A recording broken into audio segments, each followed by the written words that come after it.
If you're searching for the best K-beauty products to guarantee the glass skin glow in 2024, you're in the right place. Let's take a look at some of the tried and tested favorites and their more modern counterparts. Hello and welcome to the Korean Beauty Show podcast. I'm your host, Lauren Lee, the founder of Style Story, where you can shop, learn and explore the world of Korean skincare, and the founder of Korean beauty brand Jelly Co. Now, welcome back to the show for another week. This week, we are going to be having a look at one of probably K-beauty's most enduring and popular skincare trends, and that is, of course, glass skin. So I remember when this first sort of really took off and thinking, I wonder how long this is going to stick around. Just because, generally with Korean skincare, we see a lot of different things trending through, and some sort of stand the test of time. Things like mulkwang in Korean, which is the water glow. I think that has really, really stood the test of time. Gwangchae, the whole concept of glow in general, has really stood the test of time in Korea itself.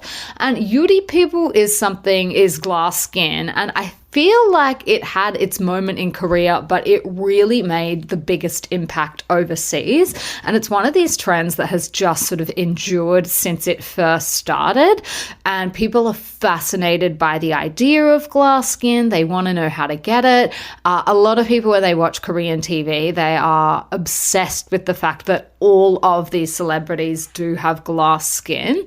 So I thought, why don't we go through some of the best products to actually help you achieve that look. Now, if you don't know much about glass skin, maybe, you have kind of heard about it, but you're not exactly sure what it means. So essentially the idea behind this trend is that if you think of a pane of glass, it is smooth, clear, like transparent. It's obviously poreless. It doesn't have any cracks or anything in it. And that is the look that you are trying to achieve with your skin. So that was the original inspiration behind the concept of glass skin. And I'm not going to lie, if you really actually do want to nail this trend, it involves a lot of work. It is not natural for the skin to look smooth and poreless, certainly not all the time. And if you are watching Korean celebrities on TV, keep in mind that these people are not just achieving that look through skincare alone. I think that's kind of important to point that out. In Korea, we are extremely spoilt with the availability and the cost effectiveness of treatments and procedures. And if you're talking about celebrities, they just have access to the best of the best. So they're getting all the latest technologies. They are getting all the latest treatments. They're having things like Rejuven Healer done. They're having things like skin Botox, plus all of the lasers and that kind of thing. So these people are not just achieving their skin through skincare alone. But having said that, there are definitely a lot of products that are Korean that are specifically designed to enhance your skin at home with what you're doing with your at-home routine as well. And there's definitely a lot that you can do. I've seen fabulous results from a lot of people that haven't done anything other than make changes to their skincare routine and really nail what works for them. And I think that's the other really important thing. Before we sort of get stuck into this list of products, even if it's the most popular product ever, there are always going to be some people that the product just doesn't work for. If you are allergic to any of the products, any of the ingredients in the product, that product is not going to work for you. If, something in there triggers your acne, triggers your rosacea or whatever it is, that is not going to be the right product for you. And just because everyone else is raving about it, skincare is still very personal. So I think the most important thing when you are trying to nail any particular skin trend is to try to focus still on what your skin actually needs. And the other important thing when it comes to Korean beauty is learning how these products actually work. I not often, but I do sometimes see people, posting reviews or, how to use and things like that with a product, and they're just not using them properly. Before you go out and spend a whole lot of time and money, buying skincare products, just take the couple of minutes that it actually does take to read through the how to use instructions. I've seen people incorrectly using powder cleansers and basically not foaming the product up in their palms first and applying the powder to their skin, and that is not how you use them. I've seen people using clay masks incorrectly until the product sort of dries and cracks on their face. I've seen people, complaining that a clay mask is not hydrating their skin when that's not what the product is supposed to be for. So I think it really pays to actually get to know what the product is supposed to do and how you are actually supposed to use it before you waste any more time on skincare in general. And particularly with K-beauty, a lot of the products, it's not necessarily intuitive. I've had people tell me before, I'm really disappointed in this toner because it suggested that I needed to apply, layers of it. And I'm like, well, that's the way the toner is designed to be used. It's a 7 skins toner, so it's going to be a little bit more watery because that's how the product is used by Koreans, by people in Korea, so they will be familiar with that. If you just whack a little bit on a cotton pad, you're probably not going to see the right results from it because you're not using the product properly. So with that kind of out of the way, I think let us jump into some of the products that I personally think are the best for getting glass skin in 2024. And the one that I'm going to start off with is obviously cleansing, and that is because it's the first step of your routine. And cleansing is something that I really think can undo a lot of people and the good work that they are doing with the rest of their routine.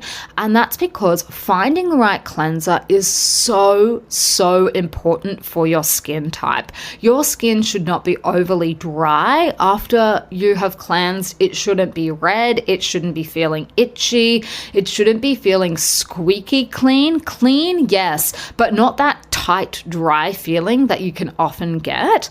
If you do have sensitive skin, damaged skin that is prone to psoriasis, rosacea, any of those kind of things, I would suggest that you stick to pH 5.5 balanced cleansers, or at least something that's under a pH of 7 for your second step of cleansing.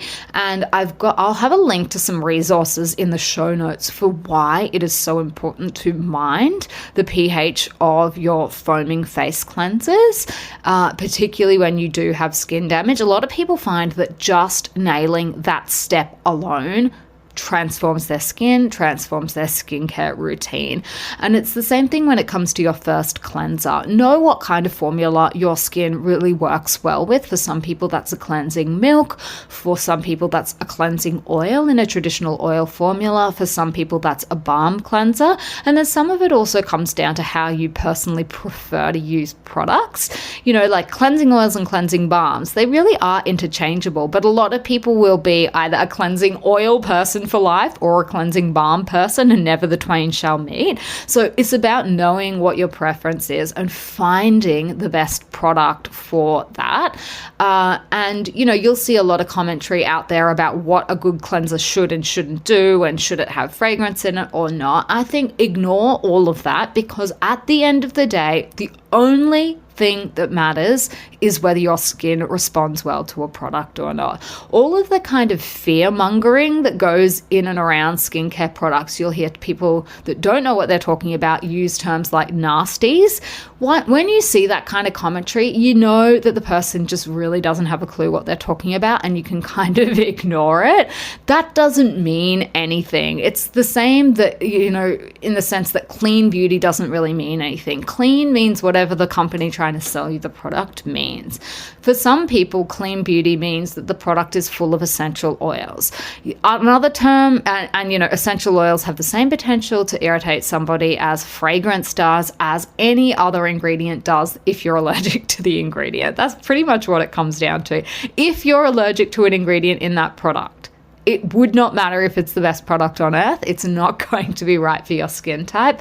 And that's just something that you need to work out on the basis of trial, error, listening to your skin. It's not something that any guru or any Instagram page or whatnot can tell you. That is just you working it out, doing the hard work to go through products and go, yep, that actually does work for my skin or not.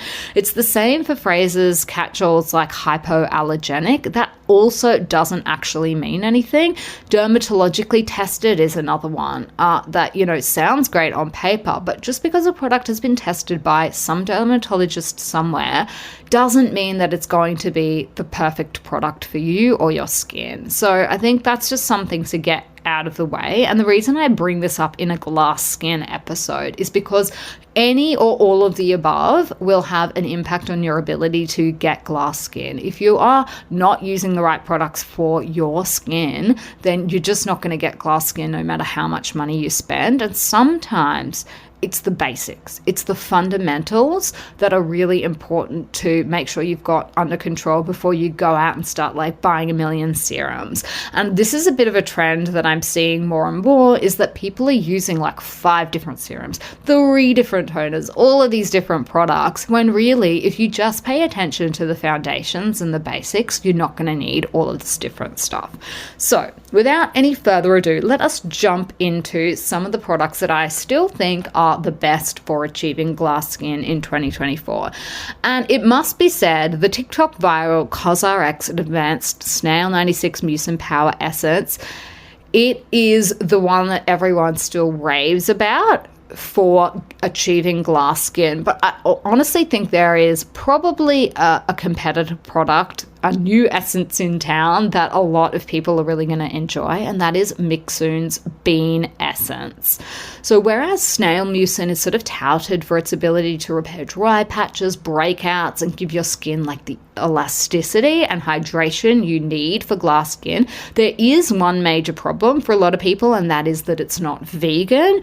And for an even bigger subset of people, what they find with the CosRx Snail Mucin Essence product, I've seen this kind of commentary again and again over the years, is that it worked really well for them in the beginning, but then they started noticing breakouts and bad reactions and things like that. And that was me, actually. And it took me a very long time to work out that that was the product causing the problems, because I'd been successfully using it in my routine for so long.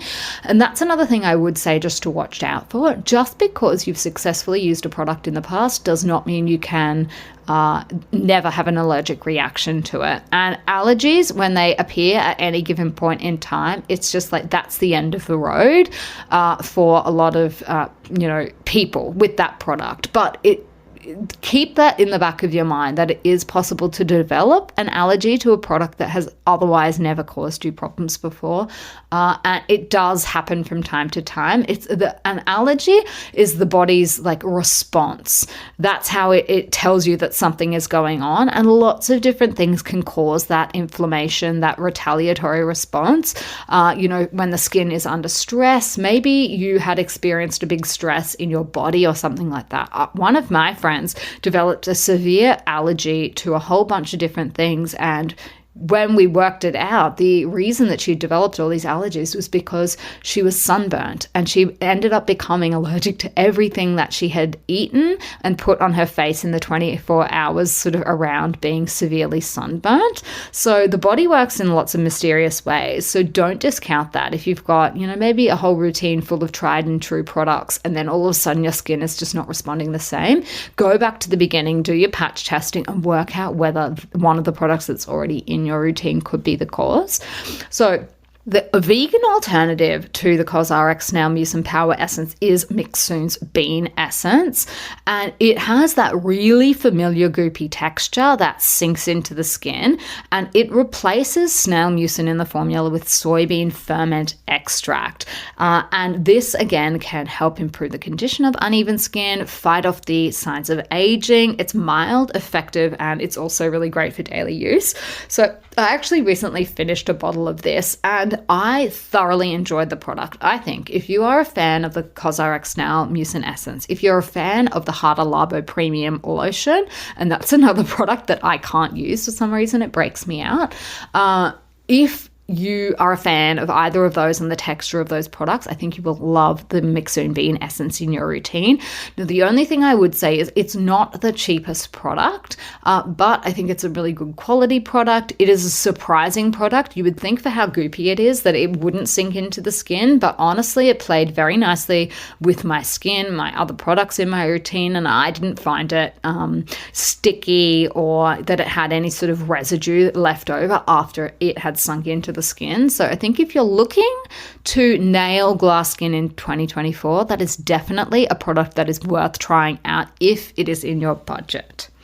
Now, the next product I had on my list was for a toner, and it is our Jellicoe Dewy Glaze Toner. And this was the #1 selling toner on Style Story in 2022 and 2023. And this one we specifically formulated to be used for the 7 Skins method. And the reason that we've done that is that it is a water-based product, and the skin absorbs water faster than it does oil. So products with a water base penetrate into the skin more deeply than those that are oil-based, and they do so without disrupting your moisture barrier. So our bodies are actually largely made up of water, so it's a really important part of a routine. Now, some people, when they try this product, they're like, oh, it's just water, but it's how you use it that really matters. And the other thing is, you don't want your toner to have a whole bunch of different oils in it, because that's where the rest of your skincare products come into play. And if you're layering one layer upon the other, then that's what you need at that stage of your routine, is that really watery kind of product. Now, we gave it a jelly texture because that fits in with the jelly theme that our brand is based on, but it is a water-based product. And the first ingredient is birch sap water, which is Betula alba. It's extracted from the tree of a birch sap. So it's actually extremely hydrating, but it is lightweight hydration that really hydrates the skin from the inside out. So when you're using this product, it really depends on how... The other thing I would say about water-based products, just to backtrack, is that they're perfect for all skin types. And that's another really important thing, because once we get to our serum, oil, moisturizer layers, you really will see more variations based on whether the product has oil in it or not, because then it's really important to tailor it to your skin type. But when it comes to toners, and specifically toners that are perfect for the 7 Skins method, then you're going to want that more watery style, and that is because of how you layer them. So with the 7 Skins method, which is honestly perfect for achieving glass skin, what you want is a toner like this that is nice and watery, and you're going to do a couple of things. You're going to do your first layer with a cotton pad. So apply a tiny bit of toner to a cotton pad, wipe it over your skin following the direction of your skin. So the natural direction of your skin, and you're going to wipe it just gently all over your face and neck. Then for your next layer, you're going to squeeze out a little bit of toner onto your hands. You're going to rub it into your face and pat it in to aid absorption. Now, if you are layering a whole bunch of different products, you might want to stop there, but for most people, you are going to want a few layers of your toner to get that watery tok look to the skin, which is really, really important for glass skin. So I myself, even though I've got dry skin, I think I usually get to about 2 or 3 layers with this before I'm ready to go on. And you will notice the difference in how the rest of your skincare plays with your skin when you're using a 7 Skins toner. And again, just having the right base and having the rest of your products actually sink into the skin and do what they're supposed to do, rather than just sitting on the top, is really important for glass skin as well. Hydration is critical to glass skin. You're not going to get that look to the skin unless you've done the prep work, the base work. So that's how I would recommend using it. This product is perfect for all different skin types. The drier you are, in theory, the more layers you will use. Now, the other thing that I've seen lately that I don't really understand is people using lots of different toners for the 7 Skins method, and you just don't need to do that. That is not the purpose of the 7 Skins method. The whole purpose was to cut down on products, not to increase the amount of products you're applying. So if you're using like 7 different toners for your 7 Skins, like A, just unnecessary, B, more likely to cause irritation to your skin because you're using so many different products, and C, like just not really the point either.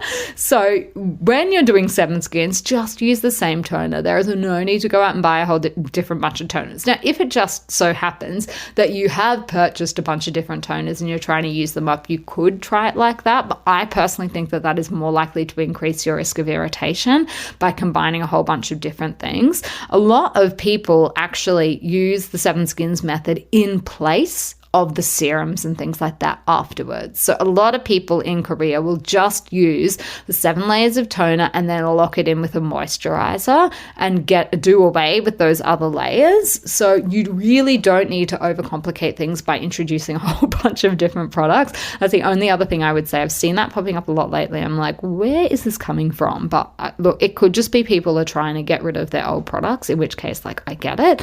But you don't need to do that at all. So if you see something on a product, you know, that it's for the 7 skins method, you don't read that as 7 different products or you need to go out and buy another toner. That's not what it means.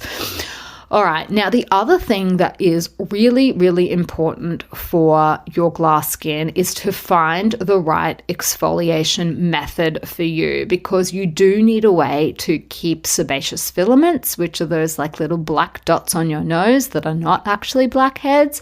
You need a way to keep them at bay, and you also need a way to get rid of any congestion. So for a lot of people, that will be exfoliants like acids, like chemical exfoliants. But for people that have more sensitive skin types, then it might look more like a clay mask. And that's just because clay masks are really great for controlling the amount of exfoliation that you actually do, because you can see the results right then and there. You don't kind of need to guess whether it's working or not. One of the things that a lot of people find with the chemical exfoliants is they don't know if it's working until they overdo it. And then they're like, oh gosh, now my skin is all red and irritated and sensitized, but it's too late. The damage is already done. And over exfoliation can often take a little bit of time to come back from. The other way that you can do it is via a scrub, a manual scrub, because again, you can see the results straight away, and you can also control the exfoliation a little bit more. If you're using something like a sugar scrub, then obviously by adding more water to the sugar scrub, you melt the crystals down, and then you can really control how abrasive it is.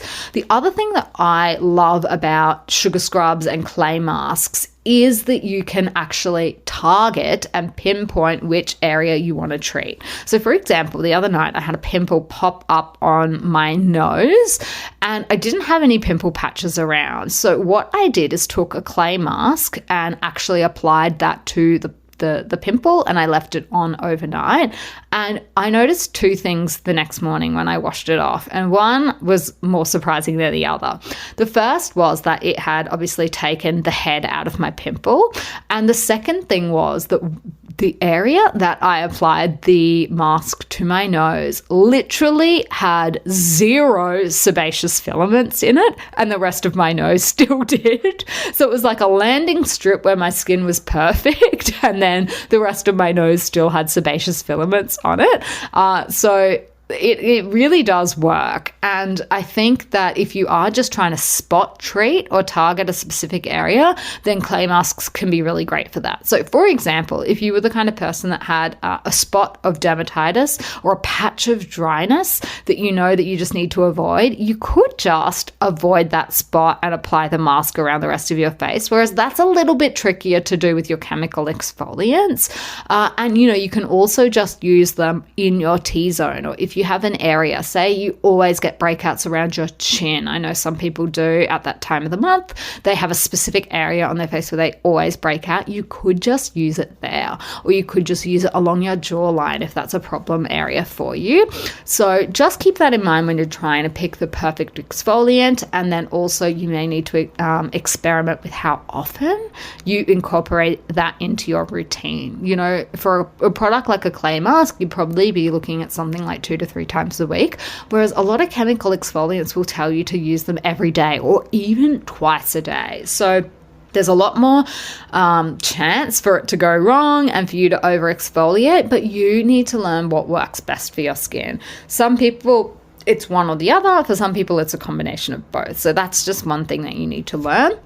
Now, the next really important step for obtaining glass skin is a serum. And I think one of the probably most popular ingredients in K-beauty for achieving this is hyaluronic acid, or its older wiser sister, sodium hyaluronate. And that is because of how they help to hydrate, soothe, and nourish the skin.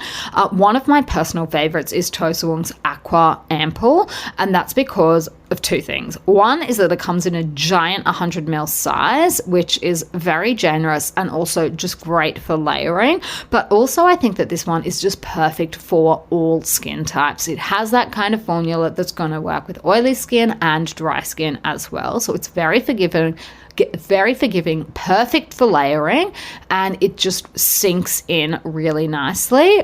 Serums that are a dime a dozen. There are so many on the K-beauty market. I'm sure you will find one for you.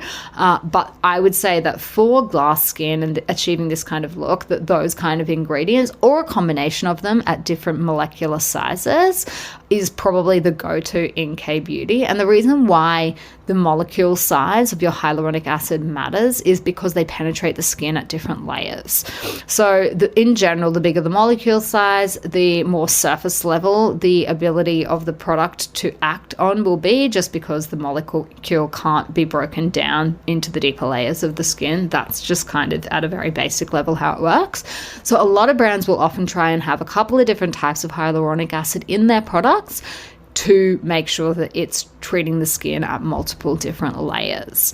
Now, I think the undisputed king when it comes to glass skin products, certainly on our website, is Jellicoe's Bubble Tea Steam Cream. This is our moisturiser, and it is the most popular product on our website. It has sold out. It's sold out at the moment. We are currently only accepting pre-orders for it. It's the 5th time it's sold out since its release. And I think the reason this product is so popular is because for a lot of people, the one thing that they need to do the most work out of anything in their routine is their moisturizer. And there are so many moisturizers on the market that are just ho-hum, a little bit lackluster, or don't do all the things that you need. Whereas this product, because it contains oil in the cream, it really does just tick off so many different needs for a whole range of different people. This one is not the best option for people with oily skin, just because of how hydrating it is and the fact that it actually sinks into the skin. So many moisturizers just kind of sit on top, whereas this one really does absorb into the layers of your skin. So I think it's perfect for people that have dull, dehydrated, rough, mature skin, dry skin, obviously, for sure. But it just gives your skin that soft, plump, bright, and glass-like appearance that really is the key for this trend. I went a little bit ham-fisted on the ingredients for this because I just wanted everything in it. So it's got a functional amount of niacinamide, it's got vitamin E, it's got beta-glucan, pearl, squalane, sodium hyaluronate, panthenol, arginine, adenosine, allantoin, borage. It's got so many different skin-loving ingredients in it, and it just does feel quite different to a lot of other moisturizers on the market. Now, you don't have to take my word for it. You can go and check out the reviews on our website. We've got so many that we've collected from over the years of different people, different ages, people in their 60s and 70s, people in their 30s, people in their 40s, with a whole range of different skin types, everything from combination through to super dry. So you can go and check that out and see if you think that that will be a good fit for your skin. The other thing when it comes to our Jellicoe products is we actually have sample sizes available as well. So if you're on the fence, you're not sure whether it's going to be the right fit for you, you can actually just get the sample and try it out first so that you don't have to go and, commit to buying the full size when you're not 100% sure. particularly for things like your toners and moisturizers. That can be really, really helpful. We will have sample sizes coming out for our sleeping mask and for our new launches as well, which are coming soon. But I think if there was one thing that I could say when it comes to glass skin in general, is that it takes a lot of work. It's not going to be possible for you at all times of the year. Like, once you've added in seasonal variations in your skin, if you're a girl, the time of the month, if you are pregnant, if you are breastfeeding, you will notice just different changes in your skin, in its texture, the way it looks, the way it feels. So I think glass skin, while it is a lofty goal, and I can understand why people are really obsessed with it, don't try and get too bogged down in it as like this idea that you are going to achieve it and then you're going to be able to maintain it. Like, it's just not that simple. There's a lot of things that are going to have an impact on your skin and whether they look glassy or not, including just some basic fundamental things like, are you getting enough sleep, right? If you are underslept for whatever reason, maybe you are really stressed at work, you've got a lot going on and you're not getting enough sleep. Maybe you're a new mom and you have a tiny baby at home and you're waking up every couple of hours to feed. Like, you're not going to be looking and feeling your best, and glass skin is probably going to be out of reach until you get the sleep you need, a little bit more rest, and you've got more time to focus on this. So I guess that's the other thing, is don't use this as like a way to beat yourself up even further. It's like, oh, I don't have glass skin. I think glass skin is achievable at certain periods for people, and I can understand why it gets so much attention. When your skin really does glow from the inside out, it looks amazing. You get comments on it, people asking you what you use, all of that kind of thing, and that is great. But I think the more important thing, rather than just being obsessed with this idea of getting glass-like skin, is to really work out what works for your skin. Find products that work for you. Figure out how to use them and incorporate them into your skincare routine to give you the best results. And it's not a set and forget strategy either. Like I mentioned, sometimes you can develop an allergy or a reaction to products that you've never reacted to before. Sometimes you'll need to up the amount of hydration or oil in your skin, particularly if it's winter. If it's summer, you might want to do the opposite and sort of pare back. So this is the kind of thing that you kind of need to just see how it's working on a day-to-day, week-to-week, month-to-month basis, and then adjust if and when is necessary. Now, the other big one that I haven't mentioned that is very, very important, obviously, for glass skin is, of course, your sunscreen. The sunscreen, I think I skip over that so often because it really is just the root of all good skincare routines. Any kind of skin look that you want to achieve, any kind of conversation about reducing pigmentation, reducing lines, or anything like that, you just cannot ignore your sunscreen. So it's very important to find a sunscreen that works for you, whether that be a mineral one, a chemical one, and that it gives you the right level of coverage, that it gives you the right type of finish. And the reason I kind of steer away from recommending sunscreens on this podcast is because it really depends on where you live. We have people tuning in from 142 different countries, over 142 different countries, and the products that you have access to are not going to be the same as the ones that I have access to. And it also really matters where you live as well and the kind of sun protection that you need. If you live in a place that doesn't get a lot of UV, then you have very different needs to someone that is based in Australia who has really got a need for not only the highest level of SPF, which is your sun protection factor, but also a very high level of UVA protection as well. And that is where, for me personally, a lot of Korean sunscreens fall short in the level of UVA protection that they will offer for people living in Australia, compared to what's available in the Australian market. But I know that Australian sunscreens are not as easy for people to get their hands on either overseas. and nor are the European sunscreens, which are quite good, as accessible overseas as well. So that's one reason that I do kind of shy away from mentioning specific sunscreens. The other thing is, of course, white cast. I could rave about a sunscreen I love till the cows come home, but I am a white girl who a white cast is not the end of the world for me because I'm so pale already. But if you've got, more pigment in your skin, your needs are extremely different. And I also just don't feel it's my place to be preaching about that to people that have a lot of different skin needs.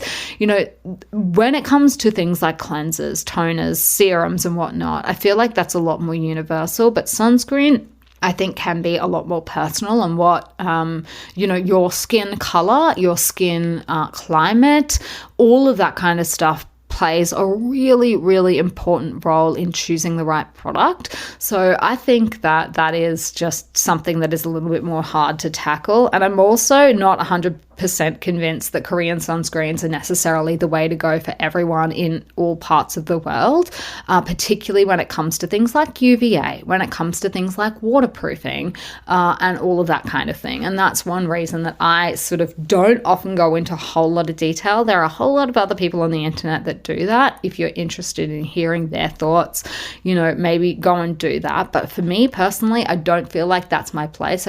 It's such an important part of your routine that I don't want to lead anyone astray. I don't want to give anyone the wrong information.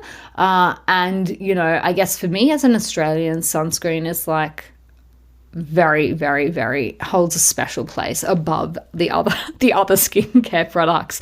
It's something that you kind of don't want to mess with because of how fundamental it is to your skin's health. Being the only thing that really can protect you from things like skin cancer, which is, I don't think you would meet too many Australians that don't know someone that has skin cancer. So it's just not something to be bandied around or bandwagoned either. I think it's really important to use products that you trust 100% and you know that they're right for you and they're fit for purpose and made for the climate that you're living in. So that's one reason that I don't tend to make specific product recommendations is just because there are too many variables. But suffice to say that having a proper sunscreen in your routine is absolutely critical. And I tend to err on the side of caution and opt for the highest SPF and UVA possible as well, just because of my individual skin needs. Your needs may vary, and it being a drug or regulated as a drug in a lot of places, I'm also kind of limited in what I can share and say about products as well. So look, I hope that this has been a useful discussion, because I know glass skin really does capture the imagination, and there are so many people still talking about it, still searching for products, still wondering how they can achieve it. And I definitely think it's possible, but with some caveats. So I hope this has been a useful episode. I'm going to finish it up here today, and I will be back in your ears later. Until then, I will see you on Style Story.